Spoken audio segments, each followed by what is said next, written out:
आज सकाळी आमदार आदित्य ठाकरे श्री क्षेत्र नरसिंहवाडी इथं दर्शनासाठी आले. माजी आमदार उल्हास पाटील त्यांच्यासोबत होते.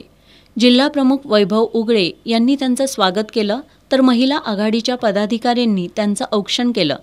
त्यानंतर आमदार आदित्य ठाकरे यांनी श्रींची आरती करून श्री दत्त महाराजांचं दर्शन घेतलं. यावेळी विश्वस्त संजय पुजारी यांनी त्यांचं स्वागत केलं.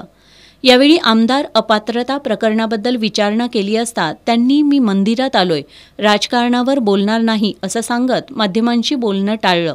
दत्त दर्शनानंतर आमदार आदित्य ठाकरे यांनी जिल्हाप्रमुख वैभव उगळे, माजी आमदार उल्हास पाटील यांच्या घरी भेट दिली. त्यांनी जयसिंगपूरपासून कुरुंदवाडपर्यंत शिवसैनिकांच्या भेटी घेतल्या.